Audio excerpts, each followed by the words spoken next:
गैना आना बैठ न बताबै छियो। ठीक छै बता। माँ गायत्री रिकॉर्डिंग स्टूडियो।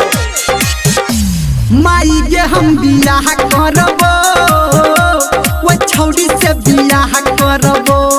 केकरा से रे? माई के हम बियाह करबो वो छौड़ी से बियाह करबो। बाबू से कही के बात पटा ले नहीं त न कहियो हम मरबो।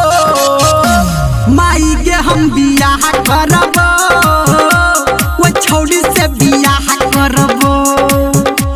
माई के हम बियाह करबो वो छौड़ी से बियाह करबो। कान खोल के सुन ले। Singing by power star Dharmendra Nirmaliya.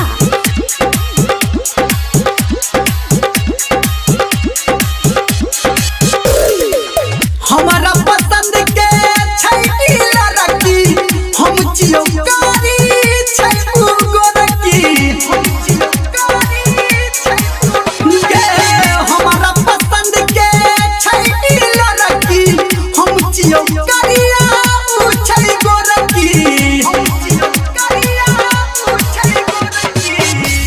माई के हम ओ बोल ना। माई के हम बियाह करबो वो छौड़ी से बियाह करबो। दूर जो।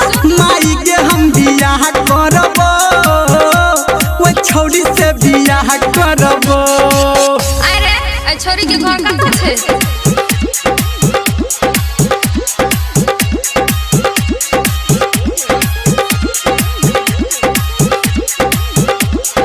अभी आप सुन रहे हैं सावरिया म्यूजिक। कोयल जैसन ओकर बोली गाम ओकर छै पश्चिम टोली। अरे ई तो लगे में छै। गैना कोयल जैसन ओकर बोली गाम ओकर छै पश्चिम टोली। गाम ओकर छै पश्चिम टोली। माई के हम रे आटी।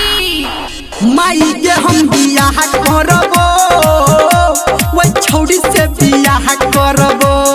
अच्छा माई के हम बियाह करबो वो छौड़ी से बियाह करबो। चल ठीक छै।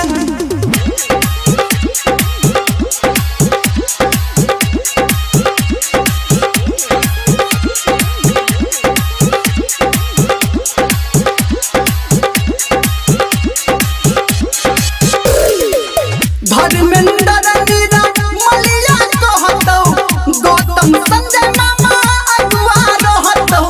सुनना मौसो को फोन कर दिया। धर्मेंद्र मीरा मलिया कहतौ गौतम संजय मामा अगुआ रहतौ। गौतम संजय मामा अगुआ रहतौ। माई के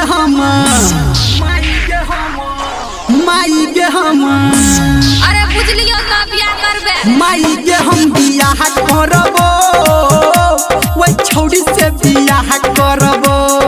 ओहो माई के हम बियाह करबो वो छौड़ी से बियाह करबो।